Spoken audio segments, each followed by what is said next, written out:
संजय जी, एक चीज़ समझनी बहुत ज़रूरी है कि जिस तरह से यहाँ पर ईरान की विश्वसनीयता को लेकर भी अब सवाल उठने शुरू हो गए हैं। पहले लोगों की सहानुभूति युद्ध की शुरुआत में ईरान के साथ थी। लोग ये चाहते थे कि ईरान को इंसाफ मिले क्योंकि ईरान के साथ गलत तरीके से हमला उसके ऊपर हुआ है। लेकिन भारत ने जिस तरह से गुटनिरपेक्षता की अपनी नीति अपनाई, बिल्कुल शांत रहा, बहुत ही शांति से पूरे युद्ध को देखता रहा। और अभी आपको याद होगा 48 घंटे पहले ही भारत ने एक गाइडलाइन जारी की कि हमारे जितने भी नागरिक ईरान में हैं वो तुरंत ईरान को छोड़ दें, क्योंकि भारत ये समझ चुका है कि आगे युद्ध की परिस्थितियां खराब हो सकती हैं। अब आने वाले समय में 5 से 6 दिनों में या 20 दिनों में, 1 महीने में आप युद्ध को कहां जाते हुए आप देख पा रहे हैं? बिल्कुल आलोक जी, बहुत बहुत धन्यवाद टीएमपी चैनल में बुलाने का। काफी स्वागत है। तो काफी अभी हमारे भरत जी ने बहुत अच्छे पॉइंट दिए। तो मैं कुछ बातें कहना चाहूँगा कि इस समय में जो हालात है, इस समय का फायदा उठा के अमेरिका इजराइल ने अपनी सेना की जो शक्ति दोबारा से बढ़ा ली थी। मिसाइल्स, रॉकेट, ड्रोन, इंटेलिजेंस, पूरा फौज का बिल्डअप कर दिया। इस बार की बात भी चल रही थी, लगातार अमेरिका धमका भी रहा था कि अगर देख रहे पिछले मई के आखिरी हफ्ते में, जून के पहले हफ्ते में देखा कि छोटे हमले हुए दोनों तरफ से, लेकिन उसके बाद भी सीज फायर जारी था।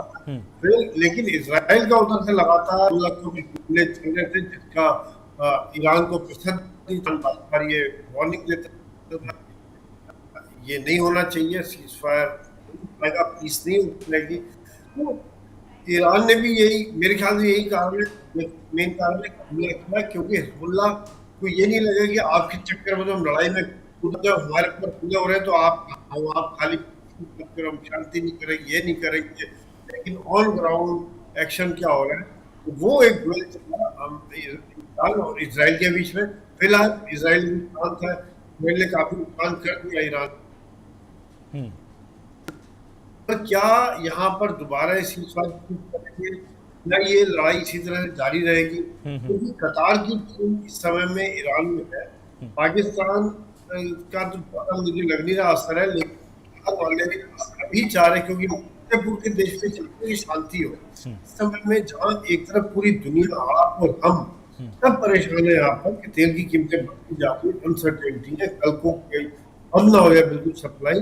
दूसरी तरफ में जो गल्फ कंट्रीज है वो हमसे ज्यादा परेशान है, इकोनॉमी तो तेल से चलती है। अब तेल ही नहीं निकल रहा तो उनकी इकोनॉमी ज्यादा चल रही, उनको बाकी चीजें भी बहुत महंगी मिल रही इस समय में, जैसे वो जो फार्मा है, उनके राशन और खाना पीना, जो उनके डे टू डे यूज की है, उनको काफी महंगी पहुंच रही है।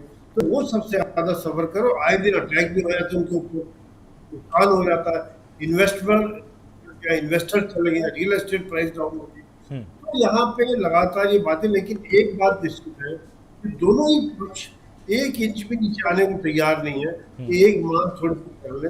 इस समय में जिस प्रकार से कतार की बातचीत हुई वहां पे, शायद न्यूक्लियर के ऊपर कुछ समझौता हो जाए कि भाई कहीं किसी और देश में रखते हैं ईरान, उनका भी पेस सेविंग हो जाएगा, और अमेरिका के वजह से हमने इनका न्यूक्लियर का एटलीस्ट यूरेनियम ईरान से बाहर निकाल दिया।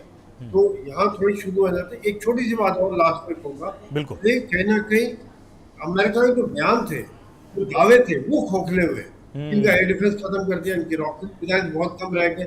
एयर डिफेंस एक्टिव है तभी तो हेलीकॉप्टर गिरा दिया था, और उनके पास अभी भारी संख्या में रॉकेट मिसाइल ड्रोन्स है, जिनके द्वारा लगातार हम देख रहे हैं ईरान ने किस प्रकार से बदला किया। और देखा जाए तो कहाँ से आ रहा है, क्या वो अपने देश में और बनाते जा रहे हैं, क्या Russia China dual use technology दे रहे हैं जिसके द्वारा क्रिटिकल पार्ट्स मिल रहे हैं उनको, बाकी वो देश में बना रहे हैं। स्पेन का रास्ता खुला हुआ है, रेल रोड टू चाइना खुला हुआ है।